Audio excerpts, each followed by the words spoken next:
Okay, Duncan, we're on the summer tour. You've joined us, or rejoined us, I should say, having been with the squad in USA and come back to join us in Buenos Aires. So tell me, given the background and your role over these two parts.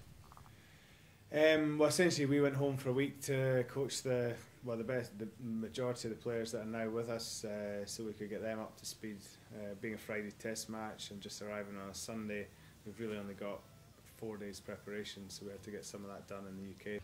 So what did you work on in that short period of time? What did you have to? Is it system based? Yeah, pretty much. Yeah, there wasn't much physical stuff. We did a bit of conditioning, but generally it was trying to get over some of the systems and some of the things Ben wants to work on and have them sort of bedded in before we get here yesterday. And now it's Monday, which is the first day of the cohesive camp.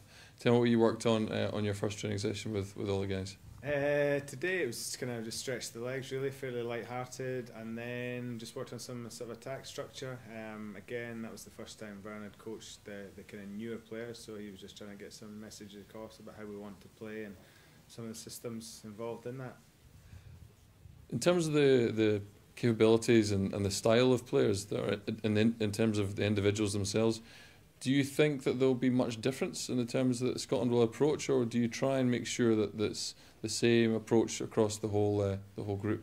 No, it's pretty much the same across the whole group. We can't really go changing week to week just because of our personnel. I mean, it changes to some extent largely because of the opposition. It's as opposed to ourselves, really.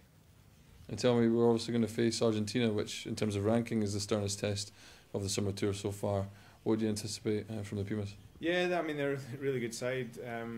Historically over here we've done pretty well against them in the last couple of tours, but always at home they're pretty formidable. They're good defensively, very well organised and good up front as well. They've been missing a couple of players the last couple of weeks, and we're waiting to see whether they'll be back this weekend. But Argentina on their own patch is a huge test for us. And we're struggling a bit for preparation, but in saying that, we've got fresh legs. They've played 2 games on the bounce as well, so we're really positive about the weekend. We'll need to play a lot better than last weekend, and no one's under any illusions there. But yeah, it's a huge game. I'm looking forward to it Friday night. Is it exciting for you to see the depth, given that it is largely a new touring squad that you're taking on a team? Given the important year that the Scottish Rugby is facing in terms of work, is it positive for you to see that there's a lot of quality around? Yeah, I mean that it's always kind of twofold. It's good to see players getting a shot, but also you as a coach you do strive consistency, and you want your best players on the pitch, and for whatever reason that's not always possible. So it's kind of double-edged sword, that one, really. Okay, so there are new players coming on board, joining some of the players who have played 2 tests so far. So what do you want to see from the new fresh legs, as you put it? Well, I think the main thing is, the guys that have travelled over already 2 weeks into a tough tour.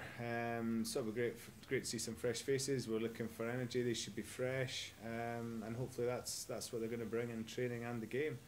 Argentina on the back of their 3rd test match in 3 weeks, so that's a big ask for them as well. So it's a huge chance, one, for these guys to impress the coach and impress Vern, but also to impress their teammates and bring some energy to the party.